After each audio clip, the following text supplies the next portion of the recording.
Dave Thomas, And I am Margaret Eldridge. and we're here to talk about becoming an author with the Pragmatic Bookshelf and why that's actually not a bad idea. So, Margaret handles the acquisition side of the bookshelf. My job is basically to get in everybody else's way. Um, and Margaret and I have been talking about the benefits of coming to the bookshelf as an author. Um, I mean, why should somebody at a high level, why should someone who could self-publish come to us instead? Right. Well, I get that question a lot, especially from people who have already self-published and they like what they're doing. They don't realize some of the benefits that we provide, like coaching. When you're first starting out writing, we give you a lot of guidance. You get a dedicated DE that Sorry, helps you along the way. what's a DE? Oh, sorry, a developmental editor. Ah, So they're going to be on correcting things like grammar and spelling and punctuation. They're really giving you like insight into the structure of what you're writing and how it's helping people to learn. And that might not be something that, especially a technical person, would necessarily be familiar with. There are some people who come from a background of both writing and developing, but most of the time, our authors, when they come to us, they're just developers who maybe they write a blog or something like that, and they're not necessarily experienced writers or teachers. I think that's one of the interesting things. I mean, I've written, I can't remember now, quite a few books, and I still find it very helpful to work with a DE because one of the things I love about our DEs is that they are not um, deep technical people. Instead, they are people who care about writing and reading. Um, and so they kind of act like a really perfect audience for when you're writing. You know, you can sort of sit there and write this incredible paragraph describing everything you're doing. And the DE will say, what was the point? Why were you doing that? What were you Right, trying to get across? You know, and because they don't have that in-depth knowledge of the tech, they're actually able to help as a reader, if you like, as they go through. So I right. think that's really important. Yeah, I think that sometimes, when you're reading something technical as a not technical person, you have a sort of sense of, well, if I don't understand this, how it's written, then probably other people aren't going to as well. And I think the non-scary thing for authors to realize about this is that we're not going to force you to change something. Mm. We're making suggestions. We're saying like, maybe you should consider this. Like, take a closer look at this. We're not just redlining through your manuscript. So, Right. It's very much a team process, and it's very interesting to see because I get to review books as they're being written, and it's very interesting to see how the author's style will quite often get refined as you go through. And what starts out as being, to be fair, quite honestly, it's a kind of be a clunky kind of voice, um, becomes more fluent as they pick up some of the things, really just as they respond to questions that the DE has asked. Um, I think the other thing that is really important about the DE to me is that they act as a coach that help you to basically stay on track. It's very easy to get sidetracked when you're writing a book, either by you know other things going on, but also by the book content itself. You know, you can be right. writing, writing, writing, and then go, "Oh, I haven't thought about this," and you go down that rabbit hole and another rabbit hole and everything else. And part of the DE's job is to look at what you're doing and saying, "Okay, do we need to do that now?" And you know, weren't we supposed to be doing this? Which it sounds a little bit kind of like school mommy, but actually, in the end, I find personally really helps me. So, you Yeah, and know, I think the DEs can help you get unstuck as well. Like mm, a lot of times when authors start out writing, we'll go right for like chapter one, right, which is the hardest chapter to write because it's supposed to be sort of a a summary of sort of what you're going to learn in the book, right? Right. So, and you don't know that yet because you haven't written the book. So, if the DE sees an author being stuck, they can say, you know what, let's try putting this aside for right now and maybe move on to one of the topics, the more technical topics, Right. Yeah. I mean, and just get something, get something written. So there's a sense of the DE being a project manager, but also just giving you some motivation to stay on track, yeah. and to keep writing. Yeah. There's always that cliche about this person sitting down writing the great American novel, and they sit at a typewriter and they type chapter one, the beginning, and then In the pause, beginning, and that's what we want to try to avoid. So, right? and also, there are times when, to be honest, it looks, you look at the job ahead and you think, wow, this is a lot of work. And I think the DE is very useful in saying, look, I've gone through this 100 times and I know that we'll get to the end and it will be, it will Right. all work out. So, and I Yeah, guess, and I think there are a whole bunch of other things that publishers do for authors that self-published authors don't even realize. Things like providing the customer service for a book, or mm, if somebody has pirated your work, we have a, a service that sends them a takedown notice. Um, and I mean, if you're a self-published author, you're responsible for all of that kind of stuff on your own oh, and too. yeah, far more. I mean, if you look at the sort of the post-production side of the business, Um, we have to deal with generating data feeds for all the various sites. It's this magic thing called an Onyx feed, which is basically the XML specification from hell that you send out all of the metadata for a book using. There's dealing with Amazon, there's dealing with the printers, um, and also dealing with things like foreign rights, where we're selling the rights to a book literally around the world. So yeah, it's a lot of that, and don't forget there's the marketing side as well. You know, over Right. the We do have a lot of relationships already established, whereas if you're doing it on your own, unless it's like your 15th book and you've already established those relationships, you're basically being a publishing house yourself. right, Then there's a real benefit to having someone who already has those relationships and can just plug your book in. yeah, We work with Educative to make online courses out of books. Humble Bundle to sell books alongside of a bunch of other books for for our own profit, but also for the benefit of charity. right. Things like that. That I don't know that self-published authors would necessarily even have the time to go into building those relationships to the depth that we have them. Yeah, I think cutting them out of the box, and also to some extent, just the other community of authors. Um, Now, increasingly, True. our authors are finding a lot of benefit in supporting each other.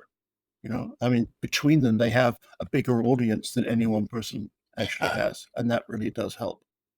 Um, the other thing I think to do with marketing is that obviously uh, a publisher will have a certain reputation, and so people will tend to come to that publisher just because. And then if they find a title there that they like, they'll buy it. And then they'll trust it.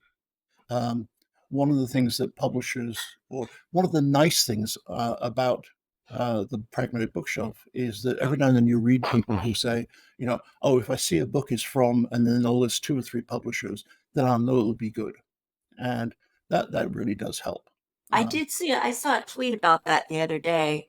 And I don't remember who it's from, but it was to the effect of like, here's a graphic of different publishers who publish tech books, and the trustworthiness and sort of quality, mm, and we were in the top quadrant, yeah, which I think is there good. was three of us in there. Yeah, that was. I Yes, can never remember the man's name, but he calls himself the Pragmatic I think it's Engineer. Sergey Oros. That's right. You're right, and you're braver than I am. So very good. And then, of course, also just before the book gets to publication, we have a kind of pipeline that every book has to go through, which is kind of like the bit of the iceberg you don't see. So typically, when a book is uh, before we start publishing it, we'll have a cover designed and a title will be agreed on. At that point, the book can go beta, which means that we are selling the version that currently exists on our website. And as an author, I tell you, there's two really big benefits to that. One, I start to see some income, but secondly, I get feedback and I get users, readers who will come along and say, I didn't understand that, or you've got to talk about this. And it just makes the book infinitely better. Um, we also have, obviously, when the book gets ready to go out, we have copy editing, we have indexing, we have layout, all of these things that take place kind of behind the scenes. Now, we don't just take the book away from you and do that because one of the rules that we have is that the format in which you write the book is the format in terms of like the actual text that you write. That's what goes and gets printed.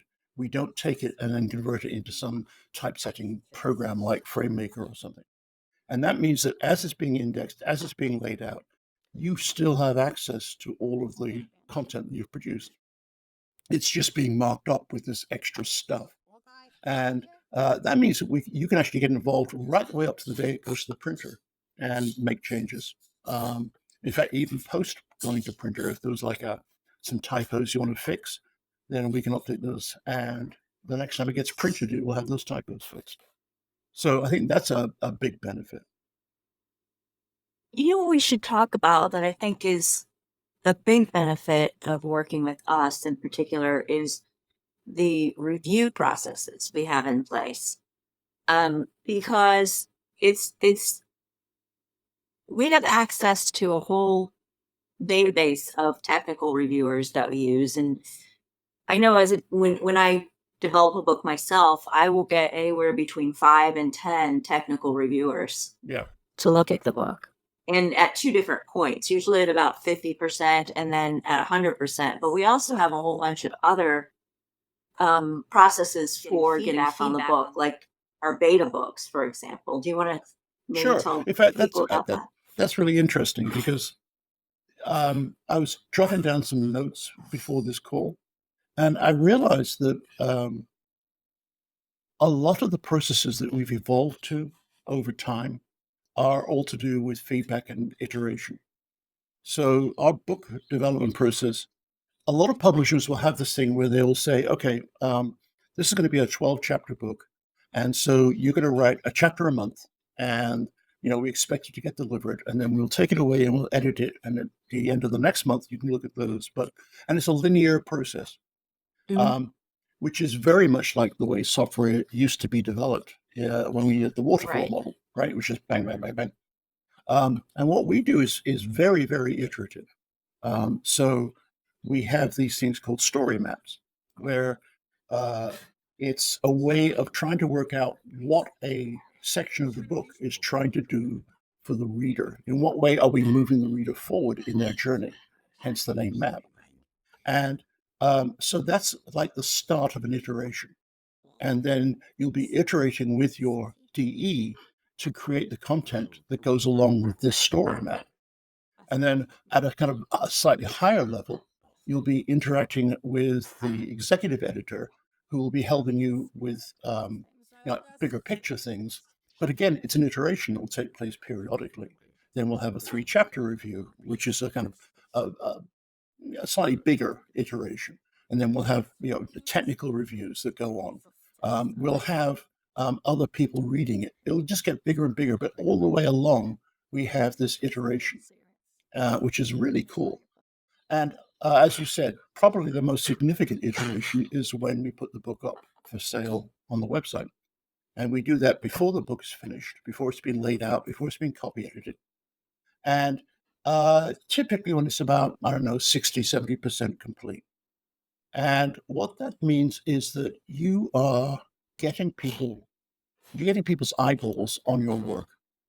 and you will find out what people understand, what they don't understand, and they'll make suggestions. Have you thought about doing this or talking about that, or I didn't understand this?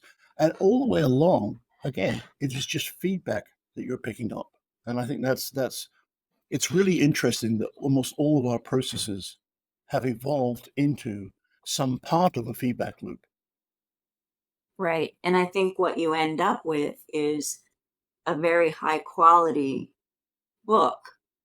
Yeah, It really gives you a chance to put some polish on it and, send it out into the world as something that you can be proud of. absolutely. And it's high quality as a result of a conversation, and not because we're trying to impose a standard or anything else.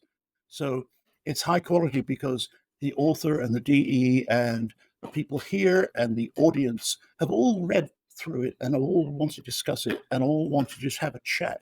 So the author is not being told anything, really. I Right. mean, the author is just being part of a conversation and presumably will be driven to try and address things that people ask. And I think as a testament to how authors feel about our process, we have an extraordinary number of repeat Oh, authors. yeah, I mean, I was looking at the books that we signed last year, and over half of them are authors that have written a book for us before who've come back to us. absolutely. And I mean, we're still working with authors that we worked with 15, 20 years ago. I mean, a lot of them are kind of part of the family. It's funny. We talk about them internally using their initials or the code for their book or something. It's really quite a nice feeling. I think it's quite an inclusive community, which is great. Yeah, and I think another thing that's unique about Bookshelf is that it was it was started and is still run by developers and people who have written books. So Mm, it's like we're not just in the business of producing a product called a book. We're in the business of helping developers do what they exactly do right. every day. Exactly. And I mean, over the next couple of years, I think you'll find that um, we're going to experiment with alternative ways of doing things that aren't just books, because fundamentally, like you say, the mission is to help developers develop, and so whatever works is the way we'll be going. There's probably also one other thing we should talk about, which is the kind of elephant in the room, and that's money. Uh, Right. because if you look at a traditional publisher, they will be offering you something like a maybe 8 to 15% royalty. And Mm. that will be paid on effectively what money they get from the sale of your book. What you might not realize is that um, that ends up being a net sale. So that if, for example, they sell via Amazon, then Amazon are going to take their whatever it is, 50% cut effectively from that. Right. And then there'll be other distribution fees. On top of that, there's marketing fees. There's a magical called co-op, which is basically uh, uh, basically it's extortion. But there are many of these fees that get involved. So in the end, as an author, you don't actually get that much money off a book. Um, Right. Unless you have a blockbuster book, and how many of those are there really in technical books? well, I mean, there are a few certainly, yeah, but I mean, I guess technically you would say I've probably had one. Well, actually, I Pro- probably had two. Um, I had Pragmatic Programmer, which was through a conventional publisher, and I had Agile Web Development with Rails, which was through the Bookshelf. Um, so with the conventional publisher, I won't lie, I did pretty well. I ended up with probably six figures um, yeah. from Pragmatic Programmer. Um, but it was still a relatively low royalty rate. Um, with the bookshelf, we offer a very simple royalty rate. We offer for a first time author 42% of whatever money we get, the author gets. Um, and that actually is surprisingly different to most publishers. So if, for example, we sell a book on our website for $100, then you'd see $42 from that. If we sell it through a distributor, Amazon, well, we would probably receive, I don't know, $10, $12 on that book, and you'd get 42% of $10 or $12. Um, so we try as hard as we can to be fair and to identify basically every cent of revenue we can so that we can pay royalties on it. And as a result, I just yesterday published an updated version of my now 10-year-old royalty chart that breaks down all of our titles and how much money authors have made in royalties from those titles. And there's some interesting stats like more than a quarter of our titles have earned their authors $50,000 or more. And the vast majority earn more than 10,000. Like three-quarters Right. earn more than $10,000. And that keeping in mind that like most people who are writing a technical book aren't doing it because they believe they're going to get Right. rich doing it. They're doing it because they have some knowledge that they want to share with the But the community. ironic thing is, a lot of people will self-publish because they look at the 8% or 10% that's being offered by another publisher and go, but I could get 10 times the money if I self-publish. Even though they're not doing it Right. for the money, even because what they really want to do is to reach people and help them. They say, but at the same time, this is unfair, But the Right. reality, It doesn't feel yeah, good. but the reality is that they will actually reach more people if they go through us, for example, and they will make more money. Right. You know, um, Right. we have a system where we will handle other people's self-published books, and we'll say, here, if you want, Yes. we'll take it on our website too, and Right. bill as our distribution titles.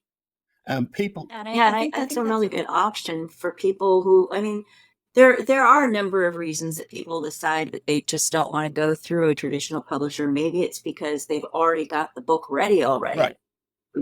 They've done the layout, the indexing, they paid someone to copy edit it. It's ready to go.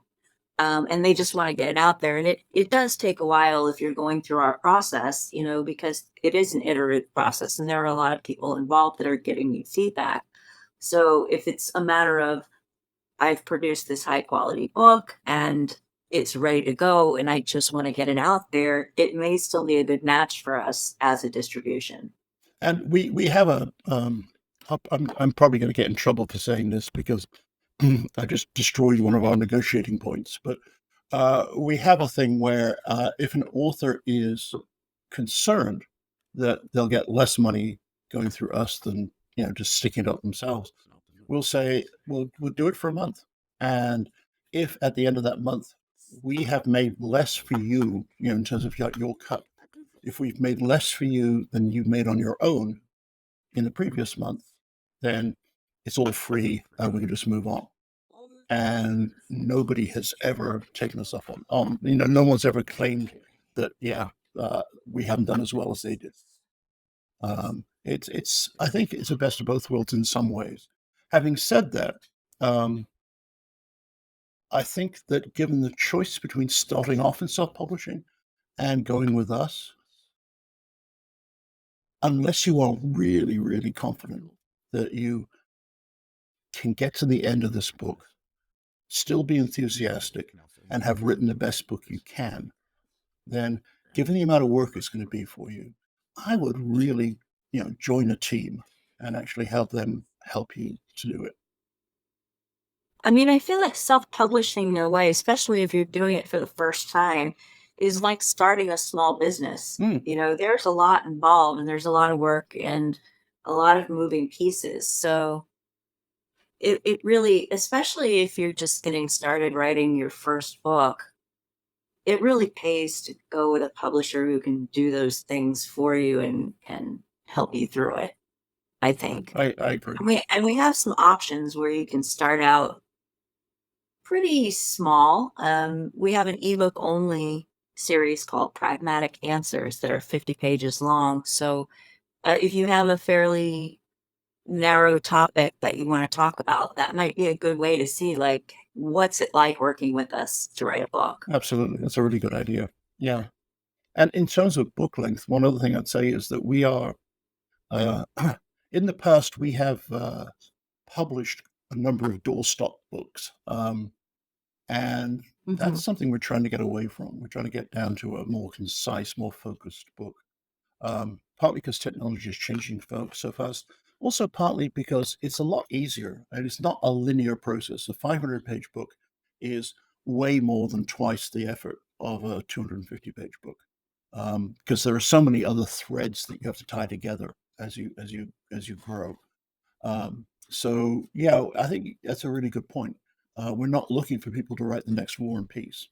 We're just looking for concise, accurate, readable, helpful content. Right. And like when I first started out in publishing, we didn't have all of the online content and resources and documentation um for technology. So like when you bought a book, it was like everything you needed to know about that. Mm, It's like the HTML Bible, right, and right, it was 1,000 pages long. And people wanted that because they didn't have easy access to the documentation online that we do now. absolutely. So I think like we try to leave out the all of the stuff that you can easily find elsewhere and provide really the expertise that's missing. And also, I think one of the benefits of the internet is the amount of information out there, which is also its curse. The amount True. of absolutely crap information in the technical area is phenomenal. And as someone who does it myself, I mean, I'm constantly reading through stuff, trying to work out if it's true or not. You know, um, so having a more authoritative source, I think is a good thing. I think the two work together. You have the framework, which I think the book form is really good for. And by framework, I don't mean like a Ruby on Rails type framework. I mean a skeleton for the knowledge, a way that you can hang together a particular uh, concept. And then if you need the little details, that's where you can go online. And as you already know from the book, you know the context and everything else, then you'll be able to filter what you read online more accurately. Right. So the book gives you the basis for deciding whether the information that you're finding online is helpful or not, or truthful or Right. not, that sort of Yeah. thing. I think in that way, what the author is doing is giving their reader a year's worth of experience. So that Right. they're transferring their own experience and their own, to some extent, their own ideas about how things should be done to the reader, so the reader can then adopt those and then over time adapt them, as opposed to having to go through all that hard stuff yourself. Right. Exactly. We talked about the fact that people tend to come to us as a publisher, and there's the other side of that coin is that we can actually go to them as well. We actually have 22 years, I guess, of doing this. And in that time, we have built up a really quite a large group of people we talk with. We talk with readers, we talk with conference people, we talk with podcasts, we talk with other publishers.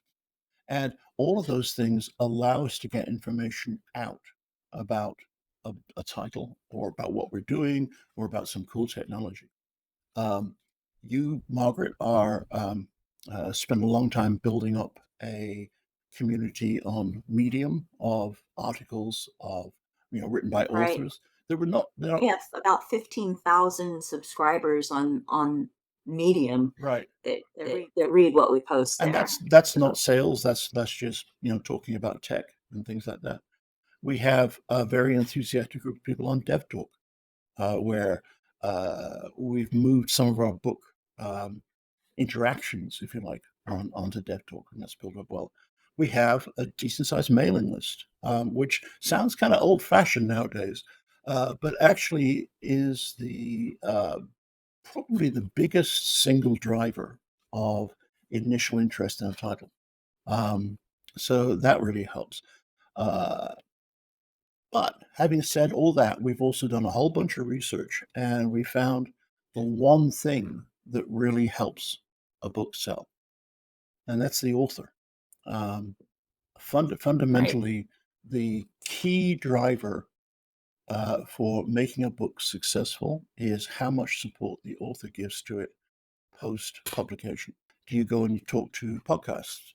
Do you give interviews? Do you go to conferences? That's one thing about writing a book, is that you will find yourself invited to conferences. Um, and if you fancy giving that a go, I tell you, it opens up an entire new world. You'll get to meet a whole bunch of very cool people, not just other speakers, but the audience participants as well. You'll get to travel the world. It'll be kind of cool. But anyway, authors get out there. They talk to people. They go to user groups. They go to conferences. They write articles, and those are the things that we found are the most significant drivers of the interest in a book. Uh, Right. And I know my authors, some of them actually have consulting businesses, a couple of them. And so they were already out there doing all of those things. And the book sort of provides a synergy with what they're already doing. So the book helps them to promote their business, and their business helps them to promote the Absolutely, book. yeah, yep, and it's a great calling card as well. You know, if uh, quite often a manager will read a book and say, "Oh, I want my team to know that. Do you do a course?" You know, and then as an author, you could go in and do that. And I'm sure it doesn't help if, I mean, I'm sure it doesn't hurt if you're out there in between jobs and looking for a job to say that you've written a book for the Oh, Pragmatic absolutely Bookshelf. not. Absolutely not. It's kind of like, how getting a college degree, you don't necessarily use the stuff you learned in the degree. The fact that you actually saw it through and got the degree is the important part. Um, Right. and having written a book is a significant achievement. It really is. It is. And I mean, fundamentally, uh, I meet our authors quite regularly, and pretty much universally, they're just cool people, you know. And it would be just really nice to add to that fold. I think so. And I think that the one thing that all of our authors have in common is that we're passionate about what they do, and they're passionate about sharing that knowledge. And Exactly. I think that's what it comes down to. Exactly right. Exactly right. Well, on that inspiring note, we should probably draw this to a close. What should people do, though, if they want to explore this a bit further? Well, they can contact me directly, margaret.eldridge@prideprod.com, and I will send along all of our proposal materials. We also have our proposal materials up on the website under Publish with Us. So you can send an email directly to me, or you can go through the website and send an email. And we welcome, anything from just an idea to a full proposal with the writing sample. So don't be shy. Reach out. Right.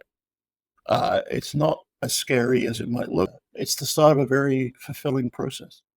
So we hope to see you with us. And thanks for joining us. Indeed. Thanks. Bye. Bye.